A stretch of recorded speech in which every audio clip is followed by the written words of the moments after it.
Les Badjas sont une population bantoue de l'Afrique centrale vivant au Cameroun, notamment dans le département de la Haute-Sanaga.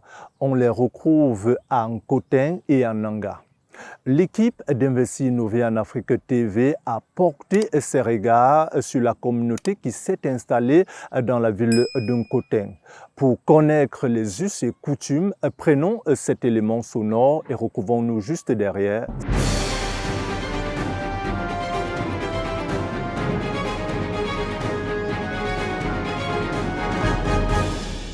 Ce mercredi matin, malgré un soleil au zénith, l'équipe d'Investir Innover en Afrique TV s'est rendue dans la ville de Nkotin, dont la date de création remonte en 1992 par suite de l'éclatement des communes de Nanga et Boko et de Mbandjok par décret numéro 92/127 du 26 juin 1992. La commune de Nkotin est située à 40 km de Nanga et Boko, chef-lieu du département, et à 136 km du nord-est de Yaoundé. Elle est limitée au nord par l'arrondissement de Nanga et Boko, au sud par l'arrondissement de Mbandjok, à l'est par l'arrondissement de Lembe, Yezoum et à l'ouest par le département du Mbam et Kim. Dans cette localité, on retrouve les Yekaba. La tribu, pour ce qui concerne le groupement de Nkotin, la principale tribu, c'est les Yekaba, qui ont été des grands guerriers. Et le dialecte, c'est le Badja. Parce que ici, en Nkotin, qui est le fondement même de la grande famille Yekaba, parce que nous avons 3 groupements comme ça dans le département. Nkotin étant le village mère d'où partent tous les Yekaba, vous allez arriver à Nginda, à Nanga et Boko, c'est toujours nous. Et puis vers limite avec l'Est, nous avons le groupement des Déa. Donc nous sommes nombreux dans le département. Nous faisons une force. Donc nous nous appelons les Badja. Et ici en Nkotin, c'est beaucoup plus le Badja que nous parlons. Mais quand vous arrivez par exemple à Nginda, il y a un changement. Vous trouverez beaucoup plus ceux qui parlent Bamvele. La chefferie de groupement de 2e degré, dont Sa Majesté Bessala Benoît est à la tête, regroupe 5 villages qui sont dirigés par les chefs de 3e degré. Ma chefferie, la chefferie du 2e degré de Nkotin, est constituée principalement de 5 grands villages. Oui, sur la route centrale, c'est-à-dire de Yaoundé à Nanga et Boko, nous avons, pour le compte de l'arrondissement de Nkotin, 3 villages axés sur la route centrale. Oui.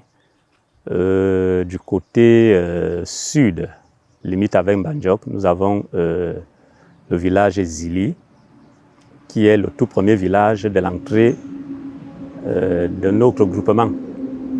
Nous avons en plus le village Nkotin, Nkotin village, Nkotin chefferie, là où nous nous trouvons. Et après le centre-ville de Nkotin, nous avons le dernier village qui est le village Mvan. Maintenant, les 2 derniers villages sont dans les champs de canne. Oui, ce n'est pas des villages créés, mais qui ont été créés avant l'implantation de l'industrie sucrière qui est là. Oui. Donc le village Kombo, qui est le 4e village, et le village Ebometende. Voilà les 5 villages, les 5 principaux villages que constitue le groupement de Nkotin. Comme tout village, Nkotin a une histoire. Intéressons-nous d'abord à l'étymologie de ce nom. Nkotin, c'est un autre dialecte. La signification, à ma connaissance, à moins qu'un aîné m'apporte un rectificatif, c'est Nkolbitin. Itin ici, en langue française, c'est ce que les forestiers appellent Ilomba. Ilomba. C'est-à-dire, les parents ont choisi habiter un Nkolbitin. Le village même, c'est Nkolbitin. La montagne des Ilomba. En d'autres termes, partout où il y a cet arbre, on trouve suffisamment d'eau. Un peu comme des pygmées qui n'habitent pas loin de l'eau. Il faut habiter à proximité de l'eau. Voilà d'où sort le nom Nkoteng, Nkolbiteng. Nkoteng a une superficie de 2250 km². Nkoteng, c'est l'un des symboles de l'essor sucrier du Cameroun grâce au complexe agro-industriel Sosucam créé en 1975. Cette ville attire toutes les populations du pays. Comme tout le monde au Cameroun aujourd'hui, nous vivons de l'agriculture, nous cultivons autant qu'on peut, chacun à la dimension de ses moyens, de ses efforts. Ceux qui peuvent faire la pêche, ceux qui font un peu de chasse, le font au moins pour leur famille et la survie de leur famille. Bon, il y a également des artisans, il y a un peu de tout. On essaie de faire tout ce qu'on peut faire pourvu que nous puissions avoir de quoi survivre et puis subvenir aux besoins de nos enfants, de nos familles. On dirait aussi, comme le Camerounais d'aujourd'hui a dit, le Cameroun est un continent. Nkoteng, c'est un autre continent. Hein? Nkoteng, c'est un autre continent. Déjà ici même à la maison, j'ai une anglophone. Ici à la maison, j'ai une anglophone. Ça veut dire qu'ils viennent de partout se battre ici, ceux qui peuvent avoir à cultiver, ceux qui peuvent avoir à faire de la pêche. Vous trouverez même des Maliens et autres qui sont en bordure de la Sandaga, qui font de la grande pêche. Ils sont nombreux. Ici, on ne dit non à personne. Peut-être le mauvais voisin. Le peuple Badja, comme tout autre peuple, a ses us et coutumes que l'on se doit de respecter. Nous avons des interdits, bon, qui certainement aujourd'hui tendent à disparaître. Je prends par exemple chez l'Oyekaba d'un Nkoteng à une certaine époque, ne mangeait pas le gori. Parce que le gori était notre totem. C'est ça, aîné. Le gori était notre totem. Pourquoi le totem? Parce qu'aucune femme ne pouvait fuir le mariage. À pied ou dans une voiture, pendant que tu tentais même d'emprunter une quelconque occasion, il apparaissait devant toi. Et il ne te montrait que le dos. Il ne te montrait que le dos. Il te ramenait au derrière de ta cuisine. Après qu'il t'ait fait subir quelques petites atrocités sur des lianes, des épines et autres, pour que la prochaine fois, tu ne tentes plus de fuir. Bon, nous avons parmi les sous-tribus Yekaba, nous avons les Yendjanga, qui sont des Bometende par exemple. Là-bas, ils ne mangent pas le varan. Donc, il y en a plein. Il y a des interdits que je ne saurais tout énumérer ici. Les Badja sont donc une population bantou. Leurs ancêtres étaient des guerriers et leur ont légué un animal protecteur qui protège le village. Le totem existe. Le chimpanzé, il est de couleur noir et blanc, c'est ça? Oui, le chimpanzé, pour être précis. Tout le monde peut le voir, mais ne le voit pas de la même manière. Tout le monde, comme disait quelqu'un, nous regardons vers la même direction, mais ne voyons pas les mêmes choses. Nous voyons un chimpanzé placé. Toi, profane, tu le vois. Tu le regardes, mais tu ne le vois pas. Voilà la précision. Tu le regardes, mais tu ne le vois pas. Qui faisait ces rites-là, des rituels pour rencontrer ou alors communiquer avec le totem. Bon, à une certaine époque récente, quand je dis une certaine époque, elle n'est pas aussi lointaine, une époque récente, mon prédécesseur, par exemple, n'a pas immédiatement relayé ce qui nous est de droit. Maintenant, moi, je suis en train de travailler sur ça. Ce n'est pas aussi facile. Je suis en train de travailler sur ça pour redorer vraiment cette histoire de totems et des rites appropriés pour pour faire vivre nos traditions. Il y a un endroit bien réservé où nos aïeux, où nos parents et autres allaient communiquer avec le totem. Il existe. Il n'est pas loin d'ici. On n'a pas besoin de parcourir 5 km. Hein? Vous voyez partout derrière là, bien que la déforestation s'est installée et autres, mais il y a quand même des poches de forêt qui sont uniquement réservées pour la tradition. Il est à relever que le vocable Baja ne serait pas un nom tribal. Il désignerait un ensemble complexe formé par les Yekaba et les petits groupes qu'ils ont soumis. Baja serait un nom collectif pour rattacher les villages ou d'augmenter l'unité. Regroupé avec toute ma famille en Koteng, en cas de guerre, l'ennemi risque de m'envahir. Hein? Et s'il m'envahit, ça veut dire que je périrai avec toute ma famille. C'est comme ça qu'on est allé à la conquête de ces terres. Je vous ai pris un exemple. Nous avons 3 chefferies de 2e degré dans le département. 2 de ces chefferies sont sur la route centrale. La chefferie d'Nkoteng, la chefferie d'Nguinda et la chefferie de Déa qui est limitrophe avec les Makas du côté de Ngelmendouga. Parce que là, ils sont plus à côté d'Ngelmendouga. Donc ça a été un combat. Ça n'a pas été facile de conquérir ces terres-là. Pour un Yekaba ou un Barja qui est sous l'emprise du phénomène de malchance ou à la recherche d'une chose quelconque, il en existe des rites que voici. À ce niveau, nous avons des rites. Même lorsque quelqu'un est, je dirais, gravement malade, hein, prenons ça comme ça. Nous nous retrouvons à 5 heures du matin, chacun apporte une herbe, chacun vient, médite dans une cuvette et ainsi de suite. On dit, bon, ces rites que nous faisons, c'est pour que tu guérisses. Et si vraiment on est unanime, si nous sommes tous unanimes, tu vas guérir. Pareil pour des jeunes femmes, pour des jeunes hommes qui cherchent soit de l'emploi, soit de la chance, tel que vous dites. On fait ces rites. Il y en a beaucoup. Et là, je parle d'unanimité. Si on n'est pas unanime, parce qu'il y a des gens qui viennent soit pour gâter, soit pour arranger. Pour la plupart quand même, on arrange. Puisque nous avons quand même le souci de l'émergence. Avec l'avènement de nouvelles technologies, les traditions tendent à disparaître lors des obsèques funéraires.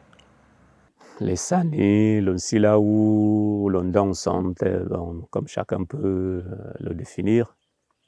Les Sani, par exemple, c'est vrai qu'aujourd'hui, nous avons ce qu'on considère de modernisme, les appareils qui font en lieu et place de la musique traditionnelle, les tam-tams, les tambours et autres, les balafons. Mais c'est un esprit que nous autres sommes en train de combattre. Par exemple, ici, samedi, je ne suis pas sûr qu'un appareil de musique puisse remplacer l'appareil traditionnel. Les tam-tams, les tambours. Quand on parle de tradition, c'est le tambour, c'est le tam-tam, c'est le balafon. Hein? Ça nous amène à ne pas dissoudre nos traditions. Oui. Alors, quand on commence dans le Silaou, il faudrait que des jeunes gens soient là pour nous accompagner. Et puis, on fait la ronde de la concession. Comme la nôtre est petite, on essaie un peu de faire le tour pour que cette autre tradition-là ne disparaisse pas dans les mémoires des jeunes enfants qui sont là. Voilà pourquoi ces appareils de musique ou ces enregistrements que les gens nous imposent aujourd'hui, moi je ne les apprécie pas. Le tam-tam, le tambour reste une priorité pour une chefferie qui se veut garant de ses traditions. Le clan des Yekaba regroupe de nombreuses communautés, car lors des guerres tribales, les autres tribus qui accompagnaient les chefs à la guerre ont été appelés Baja. Donc il y a ces tribus qui ont aidé les Yekaba en cette période de guerre, qui font donc l'ensemble des Baja. ça dit Bibak Djal, Djalanin. Hein? Ajoutons-nous, regroupons-nous pour que nous soyons plus forts, plus puissants et grands. Voilà le fondement du mot Baadja. L'aliment de base chez les Yikaba et Baadja est le couscous de manioc. Selon Sa Majesté Bessala Benoît, il s'accompagne avec tout type de sauce ou de mets traditionnels. S'il y a un plat, qu'il soit un plat de poisson, du poulet, même du porc, comme les autres se moquent de nous, ils mangent le couscous avec le mets de pistache ou le porc. Nous, on le mange comme ça. Nous, on le mange comme ça. Parce que tout compte fait, c'est l'estomac. Hein? Tu manges le pain avec le haricot, c'est le ventre. Tu peux même manger le haricot avec le couscous. Tout ça descend. Hein? Mais le plat préféré, si on parle du complément, c'est le couscous.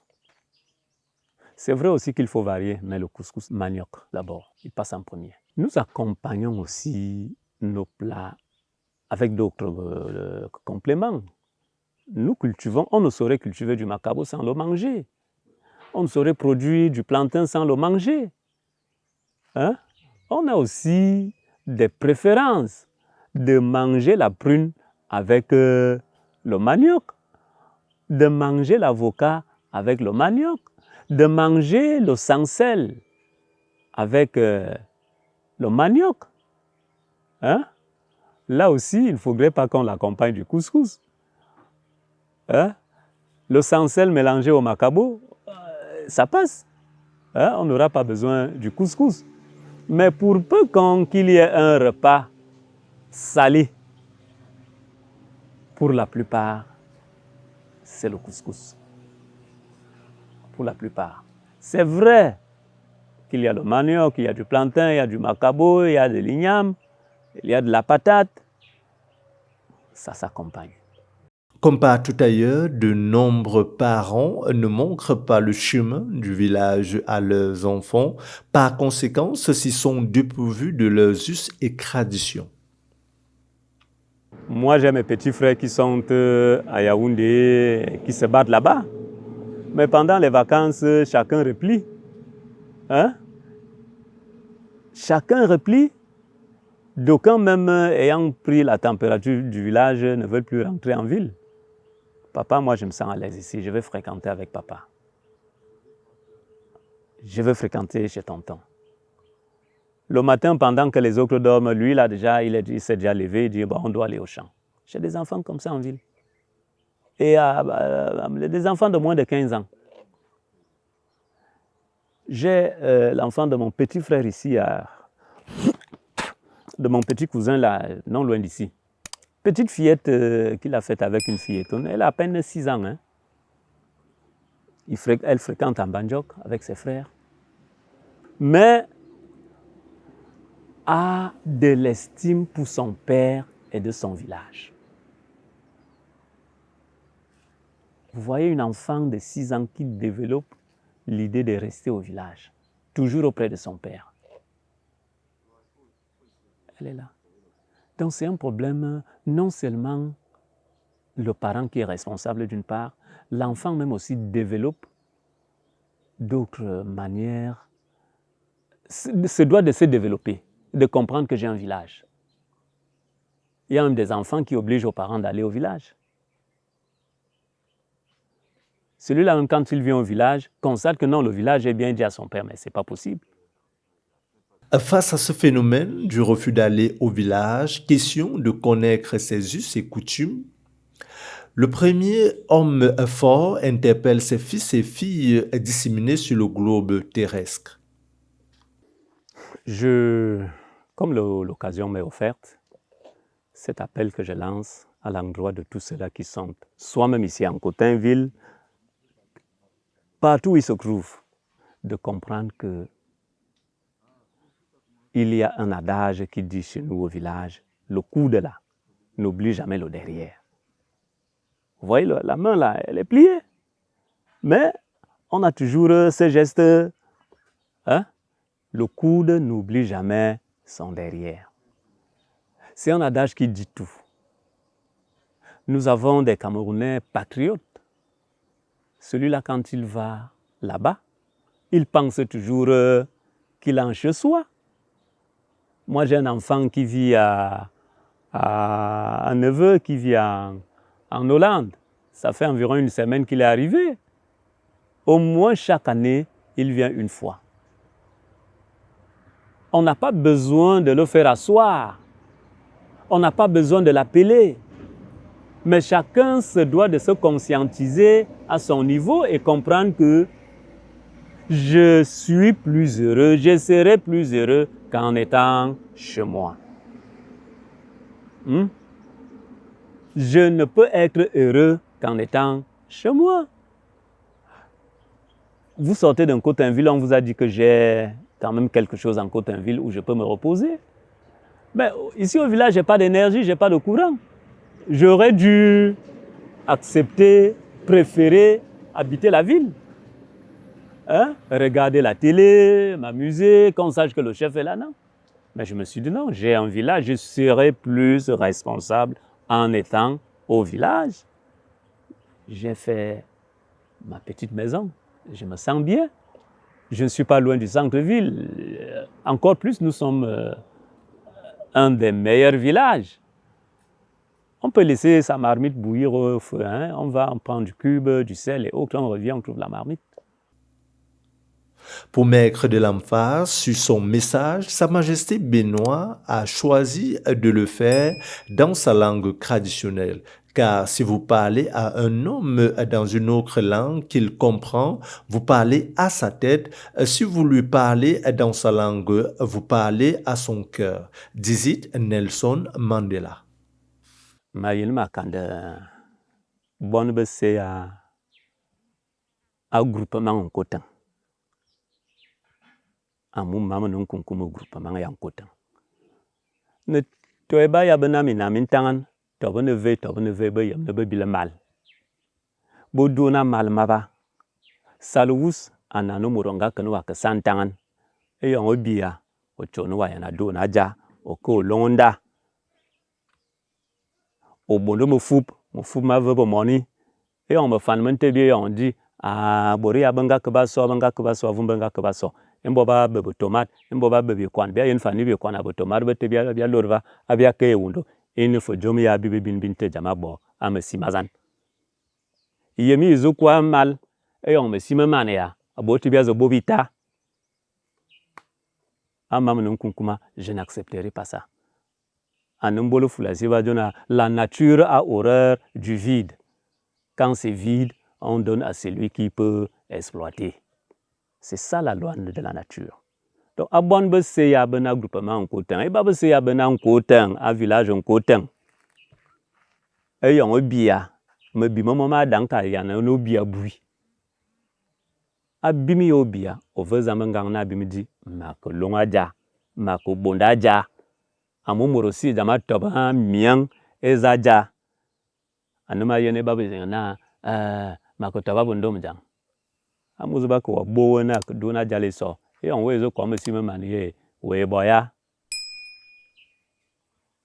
donc jomi fema yemina danga akande elora bimbo mne bon me leb kama vemi dile achona kuwa dang to no furu wana mabu asuno woy moyana fura bimya la ya.